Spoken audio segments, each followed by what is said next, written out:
श्री परमात्मने नमः। ओम श्री सत्य गुरुदेवाय नमः।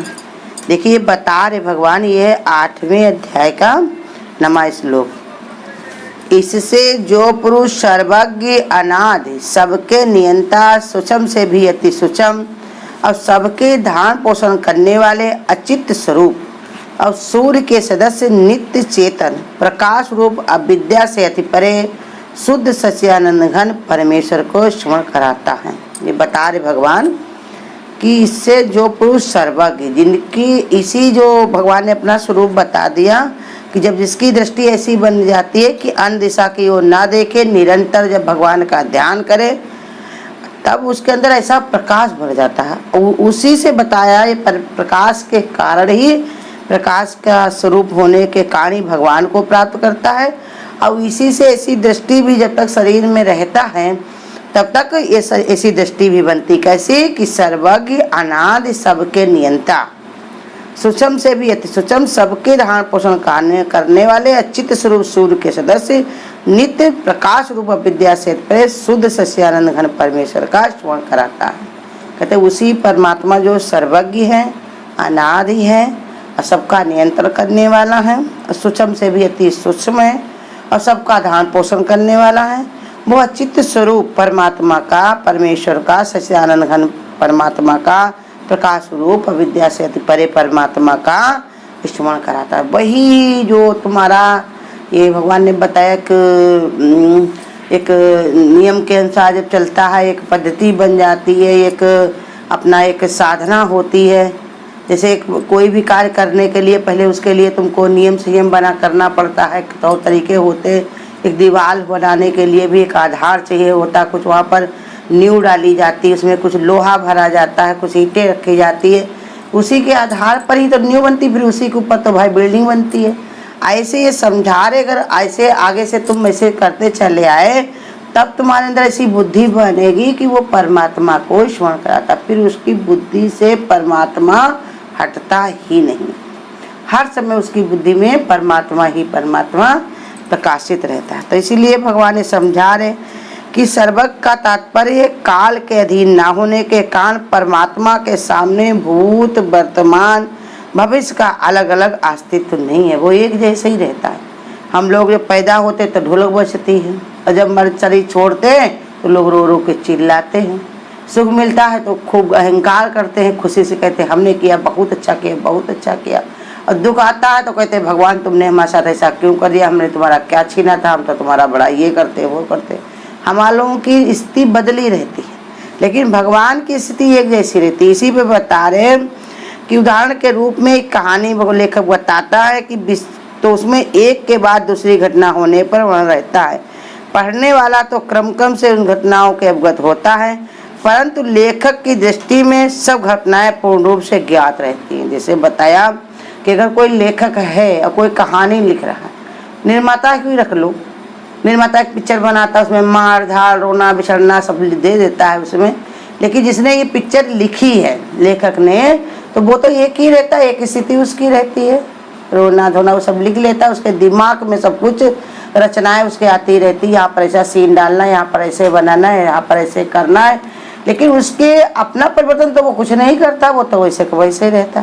ऐसे ही परमात्मा भी बता रहे हैं कि कैसी भी स्थिति, भूत हो, वर्तमान हो, भविष्य हो, या अनुकूल हो, प्रतिकूल हो, कैसी भी स्थिति हो, लेकिन परमात्मा एक सा ही रहता है। इसलिए उसको परमात्मा को क्या कहा जाता है, सर्वज्ञ। और कहा परमेश्वर की दृष्टि में इसलिए सब एक स्वरूप रहता है। अनादि भगवान कैसे, अनादि का मतलब क्या बता रहे, अनादि है संसार में जितने तत्व का पदार्थ है उन सब का आज कारण वे ही हैं, वे जन्म और मरण के प्रभाव से परे हैं।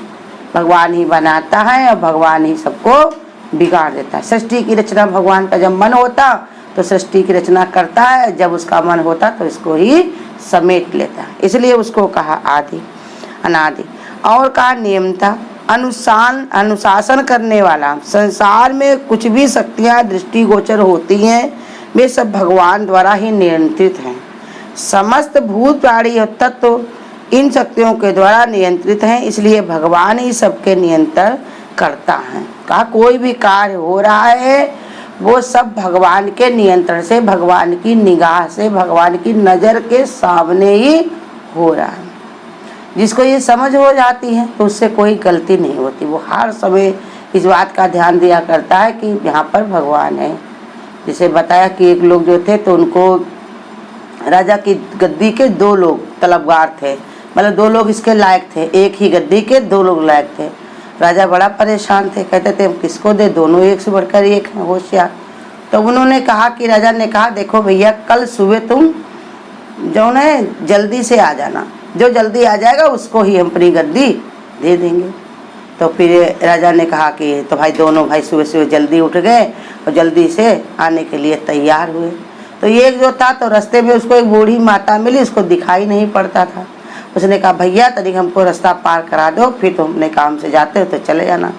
उसने कहा देखो हम रास्ता तुम्हें नहीं पार करा पाएंगे, हमारे पास इतना टाइम नहीं है, हम नहीं ऐसा कर पाएंगे, हमको बड़ी देर हो रही है। ऐसे करके उनको छोड़ करके ही आगे वो बढ़ गए, राजा के वहाँ जल्दी पहुँच गए।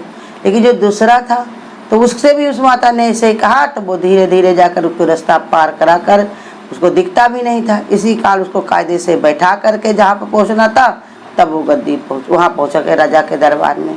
तो वो आकर के जो पहले आया हुआ था वो कहने लगा हमको ही गद्दी चाहिए, हम ही पहले आए थे, आपकी शर्त के अनुसार हम ही पहले आए हुए हैं। राजा ने कहा आए तुम जरूर थे, लेकिन कार्य उन्होंने अच्छा किया। वो देखा कि उसके अंदर भी भगवान है। अपनी गद्दी की चाहना उसको नहीं रही, मिले या न मिले, लेकिन उसने कर्तव्य को ही महान समझा, कर्तव्य का ही महत्व दिया, क्योंकि उसकी दृष्टि में परमात्मा ही परमात्मा है। तो इसलिए समझा रहे भगवान हमारा भी ऐसे विचार होना चाहिए। हम लोग क्या है सीमित रहते अपने घर के लिए, परिवार के लिए, लेकिन संसार में भी इसी में भी मदद भी करते चलो, सबकी भगवान ने कहा इसमें परोपकार भी करते चलो। अलग से तुमको टाइम कभी नहीं मिलेगा, किसी को नहीं मिला। रावण कितना सोचता था कि हम समुद्र का पानी मीठा कर देंगे या ऐसी सीढ़ी बना देंगे जिससे लोग जीते जागते भगवान के पास चले जाया करेंगे, या हम सोने में ऐसी शक्ति भर देंगे जो कभी जो है घिसेगा ही नहीं। बहुत चीज़ें सोचता था, उसके अंदर शक्तियाँ भी थी, लेकिन सब कुछ उसने कब डाल रखा था, कल पर। तो इसलिए भगवान कहते कल पर ना डाल करके, चाहे कोई गुरु कहते गलत कार्य हो उनको भले कोई कल पर छोड़ते चले जाओ, लेकिन अच्छे कार्य तुरंत करो भी करो। पल में परले होएगी तो बहुर करोगे कब। तो इसलिए समझा रहे भगवान सबके नियंत्रण करता है, ऐसा नहीं, भगवान तो हर जगह देख रहा है। कर्मों का मिलता है फल आज नहीं तो निश्चित कल, कोई भी कर्म से बच नहीं सकता। कर्म करे और फल ना पाए ऐसा कभी नहीं हो सकता। बीज पड़े अंकुर फूटे ऐसा कभी भी हो सकता कि अगर बिया कहीं बोया जाए और अंकुर उसमें ना निकले, ऐसा भी हो सकता है। लेकिन कर्म करे और फल ना भोगे ऐसा कभी नहीं हो सकता। कर्म करने में तू आज़ाद है, लेकिन भोगने में तू लाचार है। हम संसार से छिपा लेते हैं कि हम कहेंगे इसको नहीं बताएंगे, ये क्या जान पाएगा, लेकिन भगवान सब जानता है।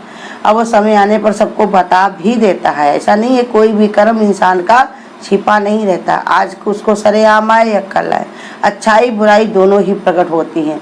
तुम जैसे कर्म करोगे वो सब सामने आएगा। कहा जैसे कर्म करोगे वैसा फल देगा भगवान। हाँ ये होता है, कुछ लोगों के पूर्व जन्म इतने प्रबल होते हैं वो इस समय नहीं उन्मुक्त होते, कर्म फल देने को उन्मत्त होते हैं, लेकिन कभी न कभी वो आते जरूर हैं। जैसे रावण का कितने दिन तक उसके कर्मों में इतना वो भरा हुआ था, जो गुण था उतने राक्षसी पना था, कितने दिन तक वो चलाता रहा, लेकिन एक समय आया भगवान ने जा करके उनकी सोने की लंका भी तहसनी के सारा संसार उनका परिवार ही 1 लाख पुत्र सवाव लख नाती उन रावण घर दिया न बाती। तो इसलिए ये बता रहे भगवान की संसार में ऐसा नहीं है कि कोई चीज़ भगवान से छिपी, भगवान सब जानने वाला। तो होशियार इंसान को इस बात का ज्ञान हमेशा रहना चाहिए।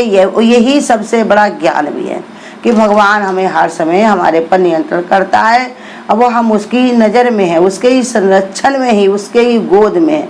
जैसे भगवान जी बताते हैं गुरु कि तुम पानी में उतर जाते हो तो अंदर जब पहुँचते हो तो पानी तुम्हारे आगे पीछे हर जगह पानी पानी होता है।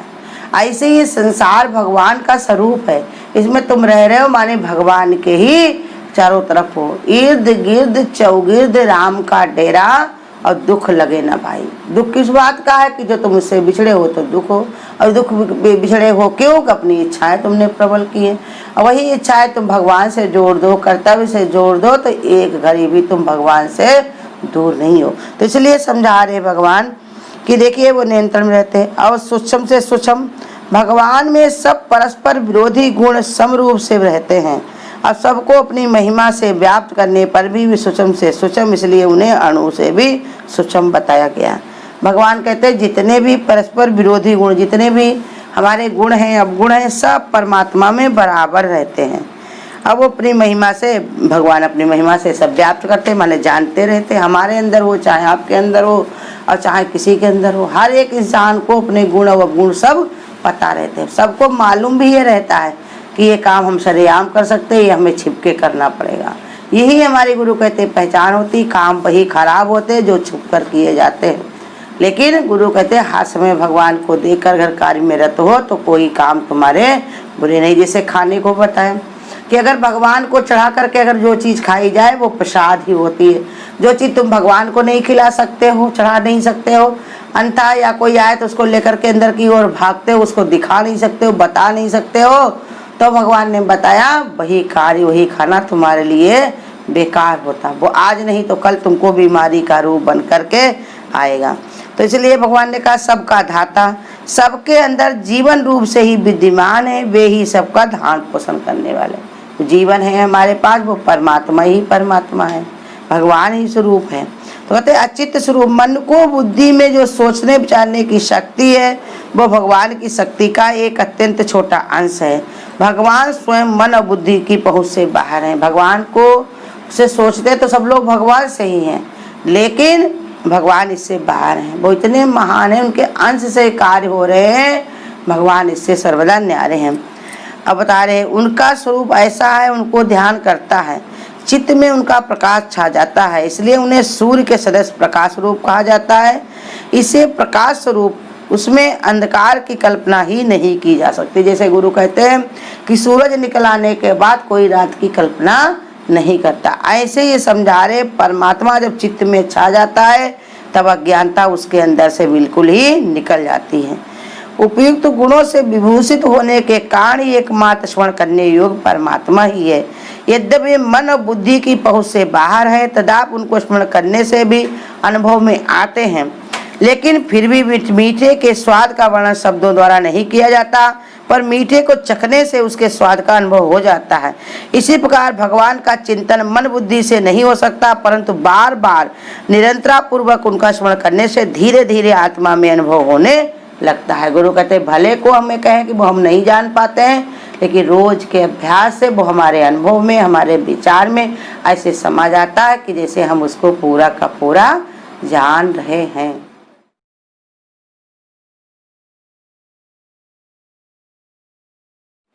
एक ज्ञान का सागर बहता है, गुरुदेव तुम्हारे चरणों में सब तीरथ का फल मिलता है।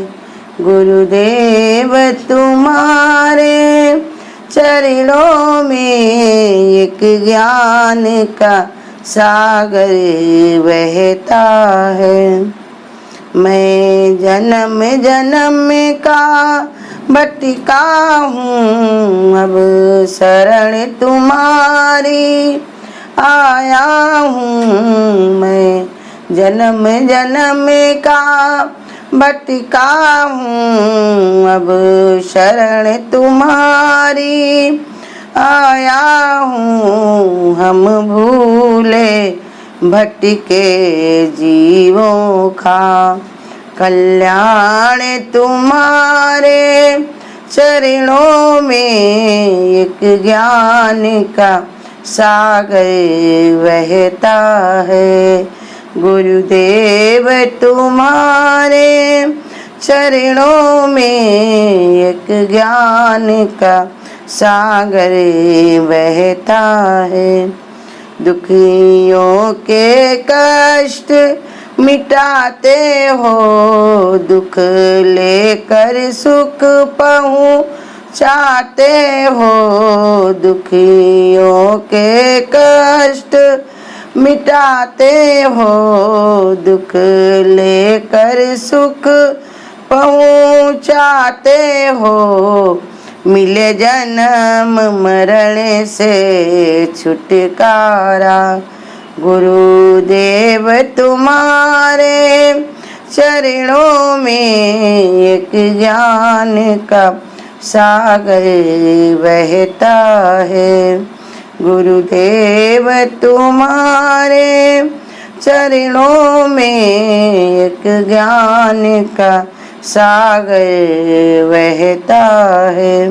अगर आपको आज की वीडियो अच्छी लगी हो तो वीडियो को लाइक और शेयर करना ना भूलें। आगे की वीडियोस देखने के लिए चैनल को सब्सक्राइब करें और नोटिफिकेशन